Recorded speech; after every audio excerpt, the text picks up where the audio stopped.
महाराज जी, घर के मंदिरों में सभी देवी देवताएं विराजमान होते हैं, तो अगर मैं सिर्फ एक का ही नाम जप करूंगी तो बाकी सब बुरा तो नहीं मान जाएंगे? बहुत बुरा मान जाएंगे।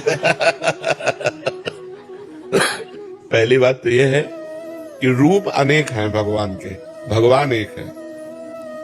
जैसे दाल और पत्ते और फूल, इनमें पानी देने की जरूरत नहीं, अगर मूल में जल चढ़ा दो तो उसके शाखा, तना, पत्ते, पुष्प सब में पहुंच जाता है।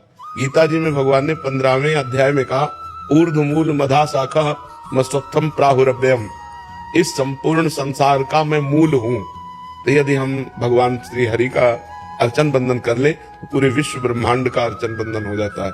अब राम जी को पूजो, चाहे हनुमान जी को पूजो, चाहे शिव जी को पूजो, चाहे हरि जी को पूजो, वो एक भगवान है, वो रूप अनेक धारण किए हुए। तो एक जगह पूजा हो गई तो सब जगह पूजा हो गई, कोई नाराज नहीं होते।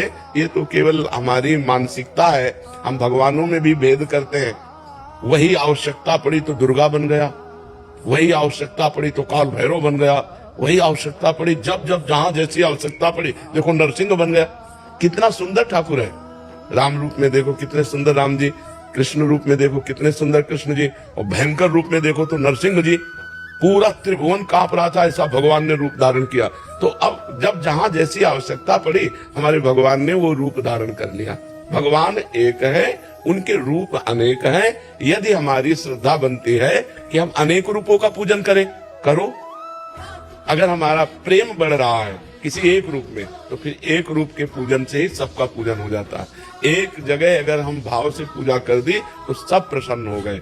जामवंत कहा सुन रघुराया, जा पर नाथ करो तुम दाया, ताहि सदा शुभ कुशल निरंतर, सुर नर मुनि प्रसन्न ता ऊपर।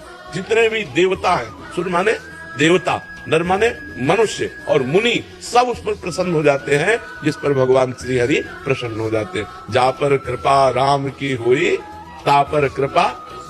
तो इसलिए हमको डरना नहीं है कि हमने राम जी का पूजन कर लिया, दुर्गा जी का पूजन नहीं किया, उनका गणेश जी का पूजन नहीं किया तो नाराज हो जाएंगे। नहीं, सब प्रसन्न हो जाएंगे, क्योंकि रूप अनेक है, तत्व एक है।